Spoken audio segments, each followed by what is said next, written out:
Hi everyone, in this video I'm going to show you a couple special types of factoring. One's called difference of squares and the second one I'm going to teach you is called perfect squares. And the nice thing about these two special forms is that if you can recognize them and you learn how to factor these two special forms, then you can factor them basically in just one step. It's even faster than doing a equals 1 trinomial factoring. So it's actually going to save you a lot of time to recognize these when they're there. But more importantly, later on in higher math, starting in grade 11, but all the way through to university mathematics, the form of a difference of squares comes up over and over and over again in many different contexts. You're going to be using them for 3 different skills in high school in particular that are super important for Math 20-1 and Math 30-1, and then so on into higher level university. And perfect squares aren't quite as useful. They don't come up as much, but they do come up in Math 20-1 for a particular skill called completing the square. And they're very similar to difference of squares, so I think it's worth learning them at the same time, just so you can learn to recognize that special form as well. So as usual, I think it's best to just jump right into an example to learn these things. So I'm going to do, as usual, when we're learning how to factor, you want to start with a multiplication problem to work forwards, because factoring is unmultiplying, right? So we're going to want to unmultiply this thing, but let's see what multiplying this does first. Now, in particular, I'd like you to notice before we jump in, this 3 and 3 are the same, but 1 is minus and 1 is plus. And this idea of having the same number twice, 1 minus, 1 plus, is what makes the difference of squares form. And we'll see why that happens in just a sec when we multiply these things. I'm going to do box method because that's my preferred method for teaching. I really like area models, but you can do FOIL or whatever you like. Doesn't really matter so long as you multiply these things. So our first box here is going to be x times x. So x times x is x squared. Negative 3 times x is negative 3x. X times 3 is 3x. And negative 3 times 3 is negative 9. Now, as we were doing that, hopefully you noticed that this negative 3 and this positive 3 are the same except opposite sign. So what that means is when we add these up along our diagonal, the positive 3 and negative 3 are going to cancel to 0. So this product is going to have no x term at all. And in front, it's going to have an x squared, and it's going to end with our negative 9, and no x's at all. So this is x squared minus 9. Now what's the connection between 3 and 9? Well, we got the 9 by multiplying the negative 3 and the 3. So this 9 is 3 squared. And this minus is a difference. And x in front is also a perfect square, right? So this is a difference of squares. So this is a perfect square.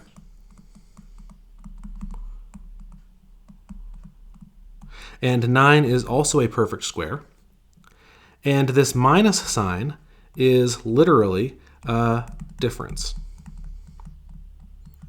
So anytime you have this form where you've got a perfect square in front, a perfect square on the constant term, and a difference in between, you can actually factor it in one step. So let's just jump right in and do one. So if we have, let's say we have x squared minus 16. Well, 16, of course, normally you wouldn't write this, but 16 is 4 squared. And so this means that we can just factor this as x plus 4, x minus 4. And if you don't believe me, well, let's just quickly throw a box method together and you'll see why this works, right? So we've got x and 4 here, x and negative 4 there. X times x is x squared, 4 times x is 4x. X times negative 4 is negative 4x, and 4 times negative 4 is negative 16. And if we add those up, sure enough, our positive 4 and negative 4 cancel, and we're left with x squared minus 16, which is exactly what we wanted from our unmultiplication. So just quick fire, why don't you try these 3 questions right now? Let's do x squared minus 25, x squared minus 36, and x squared minus 49. You're supposed to pause the video there. Hopefully you did. So these are, well, 25 is 5 squared, and these are all differences right? It's negative, negative, negative. So this is x minus 5, x plus 5. The order of the minus and plus doesn't matter because it's multiplication. So I could, for this one, do x plus 6, x minus 6, because 6 squared is 36, and 49 is 7 squared. So I guess I'll do the minus in front. Why not? X minus 7, x plus 7. Now, one thing that's really, really important for these, and a common mistake I see, is that all of these are differences. It's minus, minus, minus. If you have one that is not a difference, if I give you x squared plus 25, well, the 25 makes you think, I've got a perfect square. That's 5 squared on the end. You should be, looking for those things as you go through these problems because it comes up a fair bit. But this is not a difference of squares. This is a sum of squares. So this actually does not factor. Full stop. If you've got a sum of squares, the only thing you could possibly have would be like a common factor. Like, I don't know, if we had 5x squared plus 25, it's not going to factor into binomials, but you can still common factor out the 5. All right, so that is a difference of squares when we have just an x squared in front. So let's do one where we don't just have an x squared in front, because what I said for a difference of squares is you just need to have a perfect square in front. So let's imagine we had 2x minus 3 times the same thing but with a plus. So 2x minus 3 times 2x plus 3. Let's go through and see what that looks like. So we're going to put 2x negative 3 up top and 2x plus 3 on the right-hand side. And when we fill out our box method, 2x times 2x is 4x squared. Negative times positive is negative. 3 times 2 is 6, and that's just an x. And this is positive 2 times positive 3, so that's positive 6x. And this is negative times positive. 3 times 3 is 9. And if you add up our diagonals, the negative 6, positive 6 are still inverses of each other, additive inverses. So when we add them up, our x term still just disappears, right? There is no x.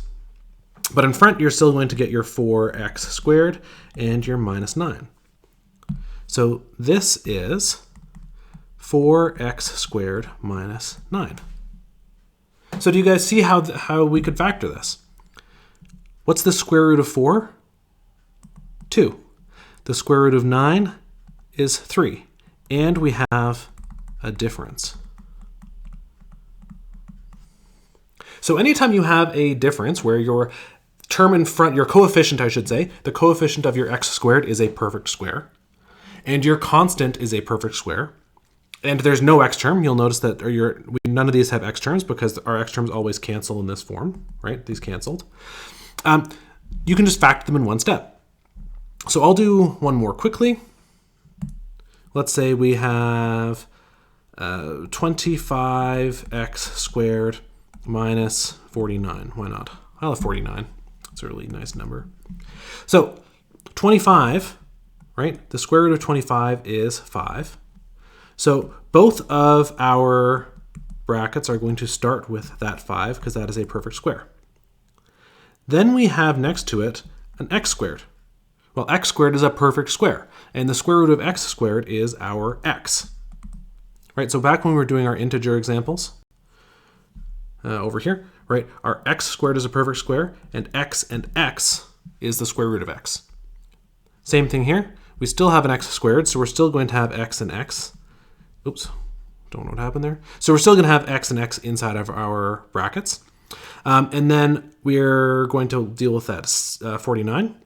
So 49, the square root of 49 is 7. And now we just need to throw a plus or a minus between each of these things. I guess I'll put the plus in front, because why not? So 5x plus 7 times 5x minus 7. Okay, here's two more. These things are pretty quick, so why don't you try these two? Let's do 4x squared minus, let's do a big number. Do you know what 11 squared is? Sort of gave that one away. That's okay. 9x squared minus, let's do 81. Oops, 81. Okay, you should have paused, done these. Okay, let's do the solutions. So for this one, you should do 2x, because that's the square root of 4 and the square root of x squared. And then what squared is 121? Sort of gave that away in the question. That was 11. So this is going to be 2x and 11 in both of our binomials. And you need to put a minus sign in one and a plus sign in the other. So it's 2x minus 11 times 2x plus 11, or vice versa. 2x plus 11 times 2x minus 11. Now this one, if you just sort of go right in, the square root of 9 is 3. The square root of x squared is x. And this 81 gives us a 9. So 3x and 9, 3x and 9. And let's make this one plus and this one minus, I guess. Now, did you notice a problem with that? This is a 3, this is a 9. This is a 3, this is a 9. You can factor a 3 out of each of these. This first binomial, you can pull a 3 out, leaving you with x plus 3. Times this second one, you can also pull out a 3. So this is going to be 3 times x minus 3. And now these two 3's, the 3 here and the 3 here, becomes a 9 when you multiply them. X plus 3, x minus 3. Now why did that happen? Let's go back to our first question, look again. 9 and 81. What do you notice about 9 and 81? 9 and 81 have a 9 in common. What we should have done was common factor first.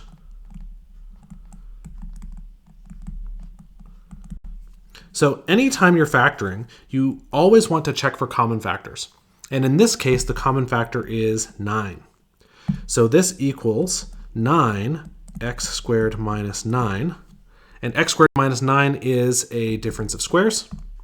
So it is x plus 3, x minus 3.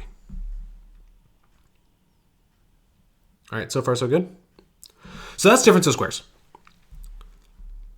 Perfect squares, I'm only going to show you with a values of 1, so only like a basic x squared term. But let's go through how a perfect square works, again, with a multiplication example. Because I've said this a few times, but x plus 3 again. Factoring is unmultiplying something. So x plus 3 times x plus 3, normally you wouldn't write it this way. Normally if you've got two x plus 3's, you'd write this as x plus 3 squared. But anyway, when you build your box method with this, you're going to have x and 3 and x and 3. And your first box is going to be x times x, which is x squared. And this 3 times x is 3x. And this 3 times x is 3x. And 3 times 3 is positive 9. So you'll notice some similarities to a difference of squares. We're still starting with an x squared. We're still ending with a perfect square. But our perfect square we're ending with is positive. And 3 plus 3 is 6x. Okay? Now what's the connection here? 9 is 3 squared. And 6 is 2 times 3. And so this is the form of a perfect square. You're going to get some number, in this case it's 3, with the perfect square on the end, and double that number in the middle for your x. Let's see if this works with a negative sign as well. What if we have x minus, haven't done 8 yet, let's do 8. X minus 8 squared. Well, if we put this is of course x minus 8 times x minus 8 if you expand it. So let's do a box method. Multiplication with x and negative 8, x and negative 8. Why don't you pause here and try this, see what you get. Cool. So x times x was x squared. This was negative 8x. This is negative 8x as well. And this is negative times negative is positive 64. And when you add this up along your diagonal, you get x squared negative 16x and positive 64. And so this 64 on the end is 8 squared, and this 16 is 2 8s. So yeah, it works. But the difference is with this negative sign here, it wasn't 2 positive 8s, it was 2 negative 8s. And so technically, it shouldn't be 8 at all. This should be negative 8 squared, and this should be 2 negative 8s. Okay, so really the only difference is that when you have a negative sign, so this is x squared minus 16x plus 64, because of this negative sign here, you get a minus in your perfect square. Okay, so that's working forwards. Let's do a few working backwards. So let's do x squared minus 10x plus 25. And let's do x squared minus 20x, or let's do plus 20x plus 100. That way we've got a plus and a minus example. Okay, so normally you do this in your head, but I'll show you. The first thing I'm noticing about 25 is that this is 5 squared, or I mean, it's also negative 5 squared. Right, so it doesn't really matter if it's positive or negative on the end. It's always going to be a positive 25. But because of the negative sign here, I'm going to think of this as 2 negative 5s. So I'm ending with my perfect square, and my coefficient for the x is double the thing that I squared for my perfect square. So this is a perfect square trinomial, and so it is x minus 5 squared. This one here, 10 squared gives us 100, and 2 positive 10s, right, that's positive 10, gives us 20.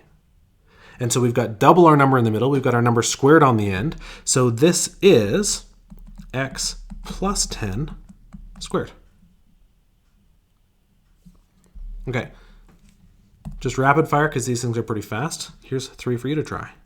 X squared minus 6x plus 9, x squared plus 8x plus 16, and x squared minus 14x plus 49. All right, pause and try these. I don't know what that sound was, but I don't know, hopefully you found that amusing, I guess. Okay, so that should be enough time. Another pause joke. I think I made that joke last video, but anyway. Okay, so this one is going to be x, and this was, well, I'm not even going to write that anymore. So you see the 9 is 3 squared, so this is going to be x and 3 if you wrote it in expanded form, and they're both minuses, which makes this x minus 3 squared.